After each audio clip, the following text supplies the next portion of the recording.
बच्चों, क्या हाल चाल है? कैसे हो? सब बढ़िया। तो देखो, आज हम करने वाले हैं तुम्हारे क्लास 9th के chapter number 2 cell the building block का पार्ट 3। इससे पहले 2 पार्ट अपलोड हो चुका है, जिसके अंदर बहुत ही डीपली हमने सभी जो भी आगे के टॉपिक थे उनको हमने कवर कर लिया है। जिसके अंदर हमने ओरिजिन ऑफ लाइफ पढ़ लिया है, फिर डिस्कवरी ऑफ हमने सेल पढ़ लिया है, फिर उसके बाद हमने मेम्ब्रेन पढ़ लिया, ऑस्मोसिस पढ़ लिया है, डिफ्यूजन पढ़ लिया है, फिर हमने 3 टाइप्स के सॉल्यूशन पढ़ लिया है, फिर प्रोकैरियोटिक सेल पढ़ लिया, यूकैरियोटिक सेल पढ़ लिया। ये सारे टॉपिक को हमने कवर कर लिया है पार्ट 1 और पार्ट 2 में। आज हम करने वाले हैं आगे के टॉपिक को। तो देखिए, जो हमारा अगला टॉपिक है वो टॉपिक है why do eukaryotic cell need organelles. कि जो यूकैरियोटिक सेल होते हैं उनको ऑर्गेनल्स क्यों चाहिए, उनको कोशिका अंगक क्यों चाहिए होता है जो यूकैरियोटिक सेल होते हैं। तो जैसे कि हमने पार्ट 2 में हमने यूकैरियोटिक और प्रोकैरियोटिक के बारे में डिस्कस किया था। जो प्रोकैरियोटिक होते हैं वो काफी एंशिएंट टाइप के क्या होते हैं, सेल होते हैं। जब लाइफ का ओरिजिन हुआ तो प्रोकैरियोटिक का क्या हुआ, सेल का क्या हुआ, ओरिजिन हुआ।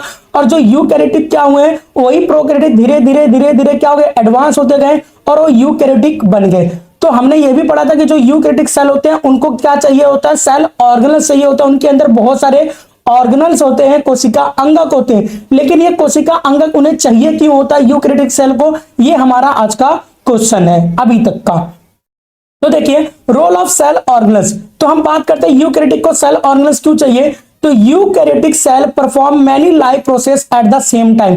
एक ही समय पर जो यूकैरियोटिक सेल होते हैं वो बहुत सारे क्या करते हैं, बॉडी के अंदर लाइफ प्रोसेस को क्या करते हैं, परफॉर्म करते हैं। जैसे कि न्यूट्रिशन करते हैं, रेस्पिरेशन करते हैं, ट्रांसपोर्टेशन करते हैं और एक्सक्रीजन करते हैं। तो ये सारे काम कौन करते हैं, सेल काम करते हैं। तो different organelle carry out different function. तो ये जो डिफरेंट मैंने आपको फंक्शन बताए बॉडी के अंदर कि रेस्पिरेशन होता है, न्यूट्रिशन होता है, ट्रांसपोर्टेशन होता है और उसके बाद एक्सक्रीजन होता है। तो इन सबको डिफरेंट फंक्शन को परफॉर्म करने के लिए डिफरेंट क्या चाहिए होते हैं, ऑर्गेनल्स चाहिए होते हैं। तो इसलिए जो यूकैरियोटिक सेल होते हैं उनको किसकी जरूरत होती है, ऑर्गेनल्स की जरूरत होती है। अब ये ऑर्गेनल्स क्या काम करते हैं, तो बिल्डिंग न्यू मटेरियल। तो ये क्या करते हैं, न्यू मटेरियल को क्या करते हैं, बिल्ड करते हैं, नए नए पदार्थ बनाते हैं। तो organelles like ribosome and endoplasmic reticulum make protein. तो राइबोसोम जो है आपका, एंडोप्लाज्मिक रेटिकुलम है, ये सब क्या बनाते हैं, प्रोटीन बनाते हैं।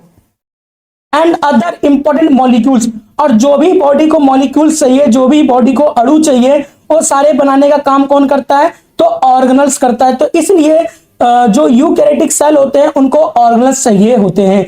Remove waste, organelle like lysosome break down waste and the recycle old और डैमेज पार्ट्स। तो देखिए, जो ऑर्गेनल्स होते हैं और क्या परफॉर्म करते हैं, तो ये जो भी हमारे बॉडी के अंदर वेस्टेज होते हैं, सेल के जो भी वेस्टेज होते हैं, उन वेस्टेज को ये क्या करते हैं, ये हमारे बॉडी से रिमूव करते हैं। और जो भी सेल क्या होते हैं, डैमेज हो जाते हैं, उनको क्या करते हैं, ये रिपेयर करने का काम करते हैं। कौन, जो सेल ऑर्गेनल्स होते हैं लाइक लाइसोसोम्स।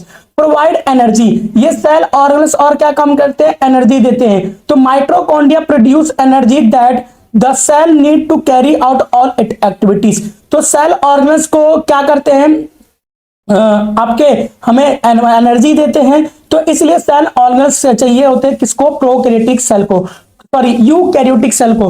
तो यूकैरियोटिक जो सेल होते हैं उनको सेल ऑर्गेनल्स क्यों चाहिए, क्योंकि हमारी बॉडी में डिफरेंट फंक्शंस होते हैं। तो उन फंक्शंस को परफॉर्म करने के लिए हमें सेल ऑर्गेनल्स चाहिए होते हैं। कंक्लूजन क्या निकलता है कि a cell work like a tiny factory. जो एक सेल होता है एक छोटी सी फैक्ट्री की तरह काम करता है। वेयर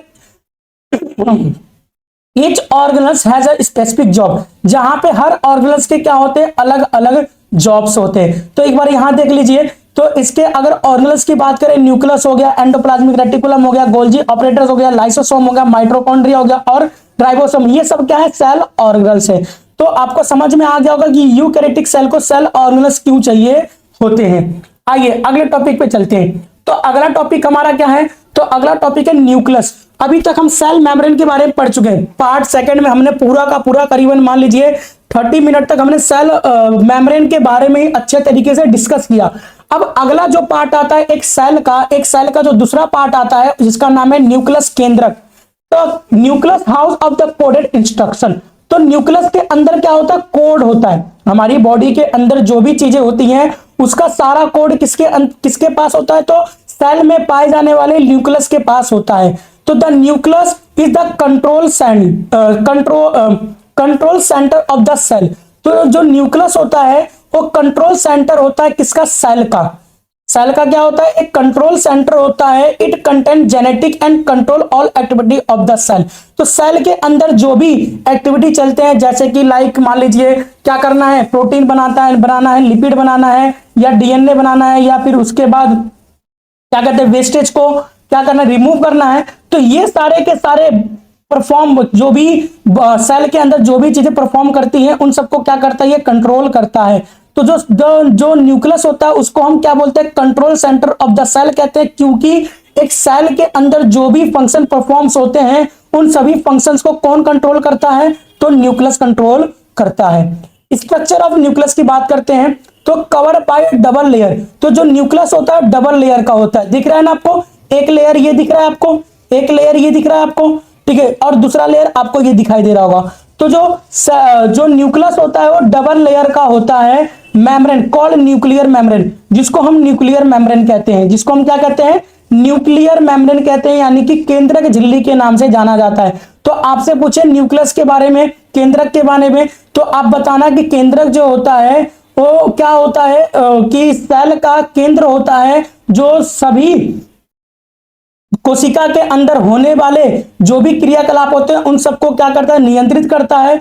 और जो क्या कहते हैं न्यूक्लियस होता है वो डबल लेयर का होता है, दो परतों वाला होता है, जिसको हम न्यूक्लियर मेम्ब्रेन यानी कि केंद्रक झिल्ली कहते हैं। Nuclear membrane has a pores. Nuclear membrane के अंदर छोटे छोटे छेद होते हैं। न्यूक्लियर मेम्ब्रेन के अंदर क्या होते हैं, पोर्स होते हैं, टाइनी पोर्स होते हैं। अब इसका फंक्शन देखते हैं पोर्स का, तो allow movement of material between nucleus and cytoplasm. तो ये जो सेल मेम्ब्रेन के अंदर, सॉरी क्या कहते हैं, न्यूक्लियर मेम्ब्रेन, जो न्यूक्लियर मेम्ब्रेन है उस न्यूक्लियर मेम्ब्रेन के अंदर जो भी चीजें क्या होती है, आउट होती है या इन होती है, तो उनको आउट और इन करने का काम कौन करते हैं, यही पोर्स करते हैं। तो न्यूक्लियस और साइटोप्लाज्म के अंदर जो भी चीजें मूवमेंट करती है, मटेरियल मूवमेंट करती है, तो उनको मूवमेंट करने का काम कौन करता है, तो पोर्स ही करता है। बात करते हैं अगला part of the nucleus. Nucleus के कितने पार्ट होते हैं, तो न्यूक्लियस के जो पार्ट होते हैं तीन होते हैं। आपको एक न्यूक्लियोलस, ठीक है, न्यूक्लियोलस याद करना है, क्या याद करना है, न्यूक्लियोलस याद करना है, केंद्रिकाएं याद करना है, और उसके बाद क्रोमेटिन और न्यूक्लियर पोर्स। तो एक जो न्यूक्लियस होता है उसके कितने पार्ट होते हैं, तीन। एक होता है न्यूक्लियोलस, और एक होता है क्रोमेटिन, एक होता है न्यूक्लियर पोर्स। जो न्यूक्लियोलस होता है वो डेंस होता है, काफी घना होता है, राउंड स्ट्रक्चर का होता है, ठीक है, राउंड स्ट्रक्चर होता है इनसाइड न्यूक्लियस, और न्यूक्लियस के अंदर होता है help in the information of the ribosome. तो ये किसके फॉर्मेशन में मदद करता है, तो राइबोसोम के फॉर्मेशन में कौन मदद करता है, केंद्रिकाएं मदद करती है। न्यूक्लियोलस जो होता है वो क्या करता है, मदद करता है राइबोसोम को बनाने में। तो फॉर्मेशन ऑफ राइबोसोम कौन करता है, तो न्यूक्लियोलस करता है। उसके बाद अगला पार्ट है chromatin. Thread like structure contain DNA. तो जो क्रोमेटिन मटेरियल होता है और न्यूक्लियस के अंदर पाया जाता है, न्यूक्लियस के अंदर पाया जाता है, जो जिसके अंदर क्या होता है, डीएनए होता है। क्या होता है, डीएनए। डीएनए मतलब हो गया डीऑक्सीराइबोन्यूक्लिक एसिड, डीऑक्सीराइबोन्यूक्लिक एसिड। और अगला पार्ट क्या है न्यूक्लियस का, तो न्यूक्लियर पोर्स। अभी मैंने आपको बताया कि इसमें छोटे छोटे छेद होते हैं जो क्या करता है, मटेरियल को आने और जाने देता है। तो उम्मीद है आपको ये सारी चीजें समझ में आ गई होगी। आगे बात करते हैं कि जो क्रोमेटिन मटेरियल है वो क्रोमेटिन मटेरियल बाद में क्या बन जाता है, क्रोमोसोम बन जाता है। तो क्रोमोसोम क्या होता है, ये भी क्रोमोसोम कहां पाया जाता है, तो न्यूक्लियस के अंदर पाया जाता है। आपसे पूछेगा कि क्रोमेटिन और क्रोमोसोम कहां पाए जाते हैं, तो न्यूक्लियस के अंदर पाए जाते हैं। क्रोमोसोम रॉड शेप्ड स्ट्रक्चर, ये कैसा होता है, रॉड शेप्ड स्ट्रक्चर होता है, visible only during cell division. जब सेल डिवीजन होता है तब जाके क्या दिखाई देता है, क्रोमोसोम।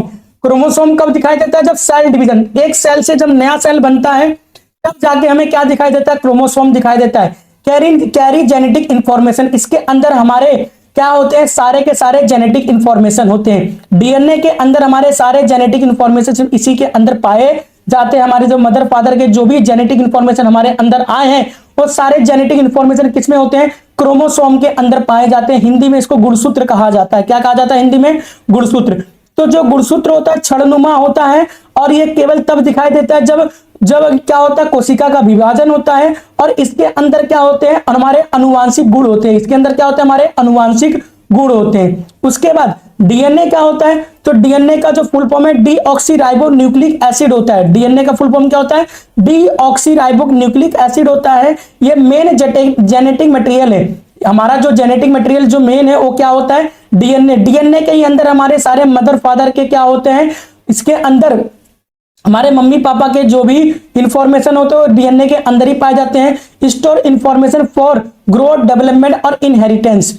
तो ये जो इंफॉर्मेशन इसके अंदर कैसे कैसे इंफॉर्मेशन होते हैं, तो हमारे ग्रोथ करने के इंफॉर्मेशन डीएनए के अंदर पाए जाते हैं, हमारे डेवलपमेंट के इंफॉर्मेशन डीएनए के अंदर पाए जाते हैं, और जो हमने अपने मदर फादर से क्या किया है, अपने मम्मी पापा से जो भी हमने इंफॉर्मेशन प्राप्त किया है वो सब किसमें पाए जाते हैं, तो डीएनए के अंदर पाए जाते हैं। और डीएनए किसमें पाया जाता है, तो डीएनए क्रोमेटिन मटेरियल के अंदर पाया जाता है। अब जीन्स क्या होते हैं, तो functional unit of DNA. DNA का फंक्शनल यूनिट होता है कंट्रोल ट्रेट्स कैरेक्टर्स। जो भी ट्रेट्स होते हैं, जो भी लक्षण होते हैं, वो सारे के सारे लक्षण किसमें होते हैं, तो जीन्स के अंदर होते हैं। सारे के सारे जो लक्षण हमारे होते हैं, हमारे की आंखों का कलर कैसे होगा, हमारे बालों का रंग कैसे होगा, ठीक है, हमारी नाक कैसे होंगे, हमारे आंख कैसे होंगे, और सारे के सारे जीन्स के अंदर क्या होते हैं, सारे ट्रेट्स, सारे लक्षण पाए जाते हैं।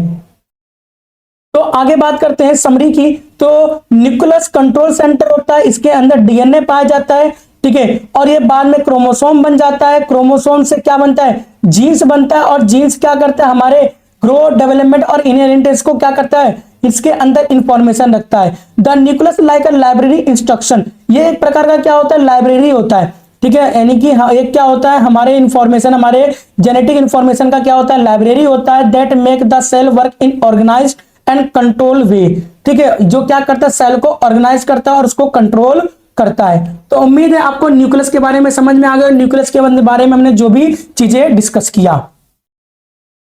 आगे करते हैं फ्रॉम क्रोमेटिन टू क्रोमोसोम, कि जो क्रोमेटिन से क्रोमोसोम कैसे बन जाता है। अभी मैंने बताया ना आपको कि जो न्यूक्लियस होता है, न्यूक्लियस के अंदर क्रोमेटिन पाया जाता है, क्रोमेटिन के अंदर डीएनए होता है, और जो क्रोमेटिन जो होता है वो सेल डिवीजन के बाद क्या बन जाता है, क्रोमोसोम बन जाता है। तो क्रोमेटिन से क्रोमोसोम कैसे बनता है उसको समझो। तो in normal cell DNA in present a chromatin, तो डीएनए किसके अंदर पाया जाता है, क्रोमेटिन के अंदर पाया जाता है। डीएनए किसके अंदर पाया जाता है मुन्ना, तो क्रोमेटिन के अंदर डीएनए पाया जाता है। डीएनए क्या होता है, डबल हेलिक्स होता है। ये दिख रहा है आपको, डबल हेलिक्स है, दो तरीके का है, ठीक है ना, ऐसे ऐसे आपको दिखाई दे रहा है, दो तरीके से बना हुआ है, ऐसे फिर ऐसे करके क्या हुआ है, ये बना हुआ है, तो डबल हेलिक्स होता है। DNA wrapped around histone protein, ये जो गोल गोल दिखाई दे रहा है, ये गोल गोल दिखाई दे रहा है, ये रैप्ड होता है। जो डीएनए है ना वो रैप्ड होता है किससे, हिस्टोन प्रोटीन से रैप्ड होता है। हिस्टोन प्रोटीन से क्या होता है, डीएनए रैप्ड होता है। न्यूक्लियोलॉजम जो होता है कॉइल्ड फॉर्म, ये जो न्यूक्लियोलॉजम होता है और डीएनए का क्या होता है, एक कॉइल्ड फॉर्म होता है। क्रोमेटिन जो होता है वो थ्रेड लाइक, क्रोमेटिन का होता है थ्रेड लाइक स्ट्रक्चर होता है। क्रोमेटिन कंडेंस इनटू क्रोमोसोम, फिर ये जो थ्रेड लाइक जो स्ट्रक्चर है वो किसमें कंडेंस हो जाता है, तो क्रोमोसोम में कंडेंस हो जाता है। और ये क्रोमोसोम तभी दिखाई देता है जब सेल का डिवीजन होता है। क्रोमोसोम कब विजिबल होता है, जब सेल का डिवीजन होता है, तो क्रोमोसोम हमें क्या होता है, दिखाई देता है। Visible only during cell division, तो आपको पता चल गया क्रोमेटिन जो होता है क्रोमोसोम कैसे बन जाता है, जब सेल डिवीजन होता है तो ये क्रोमेटिन मटेरियल क्या बन जाता है, क्रोमोसोम बन जाता है। स्पेशल केस की बात करते हैं तो without nucleus, cell without nucleus, कुछ ऐसे सेल हैं जिनके पास न्यूक्लियस नहीं है। रेड ब्लड सेल जैसे कि आरबीसी है, आरबीसी के पास क्या नहीं है, न्यूक्लियस नहीं है। Mature RBC do not have nucleus, तो आरबीसी के पास क्या नहीं है, न्यूक्लियस केंद्रक नहीं होता है। इसके क्या एडवांटेज है, न्यूक्लियस ना होने के, जो आरबीसी है उसके अंदर न्यूक्लियस नहीं हो तो उसके क्या एडवांटेज हमें देखने को मिलेगा, तो मोर स्पेस फॉर हीमोग्लोबिन, ये हीमोग्लोबिन के लिए ज्यादा स्पेस कैरी करता है, इस वजह से इसके अंदर न्यूक्लियस नहीं है। कैन कैरी मोर ऑक्सीजन, जो क्या कर सकता है, इसकी वजह से अगर आरबीसी के अंदर न्यूक्लियस नहीं है तो ये क्या कर सकता है, तो ज्यादा से ज्यादा ये हीमोग्लोबिन को कैरी कर सकता है और ऑक्सीजन को ज्यादा से ज्यादा सप्लाई कर सकता है। लेकिन डिसएडवांटेज क्या है इसका, कैन नॉट डिवाइड, ये डिवाइड, इसका सेल डिवीजन नहीं हो सकता है। रिपेयर देमसेल्फ, ये इसे खुद अपने आप को रिपेयर करना पड़ता है। इसका जो लाइफ टाइम होता है वो 120 दिन का होता है। लाइफ स्पैन जो होता है कितने दिन का होता है? 120 दिन का होता है। प्रोकैरियोटिक सेल जो होते हैं do not have the true nucleus, जो प्रोकैरियोटिक सेल होते हैं उनके पास ट्रू न्यूक्लियस नहीं होते हैं। DNA is present as a single circular molecules, ये दिखाई दे रहा है आपको, ये इस तरीके से डीएनए प्रेजेंट है। इसके अंदर डीएनए क्या है? इस तरीके से प्रेजेंट है। Located in a reason called nucleoid, जिसके अंदर न्यूक्लियस नहीं होता है और जिसमें क्रोमेटिन मटेरियल ऐसे फैले होते हैं उसको न्यूक्लियोइड कहा जाता है। क्या कहा जाता है? न्यूक्लियोइड कहा जाता है। Nucleoid region where DNA is located, nucleoid क्या होता है? जहां पर डीएनए क्या होता है? लोकेटेड होता है। तो अभी हम इसको यहीं पर ही रखते हैं, ठीक है। आज के लिए इतना टॉपिक बहुत है, कल हम इसके बारे में और जो नेक्स्ट पार्ट आएगा उसके बारे में और सारी चीजों को हम डिस्कस करेंगे। उम्मीद है ये सारी चीजें आपको समझ में आ रही होगी, और अगर आपने फर्स्ट पार्ट सेकंड पार्ट नहीं देखा है तो उसको भी आप देख लेना और लगातार आप देखते जाइए। सारी चीजें आपका ये चैप्टर जो है वो बहुत अच्छे तरीके से मैं क्लियर करवा दूंगा, और जो नोट्स मैं आपको दे रहा हूं ये बहुत ही बेस्ट नोट्स हैं। आपको बहुत जल्दी क्या हो जाएंगे? ये सारी चीजें याद हो जाएंगी। तो जल्द ही मिलते हैं अगले नेक्स्ट पार्ट 4 में, ठीक है, जिसके अंदर हम पढ़ने वाले हैं सेल ऑर्गेनल्स के बारे में।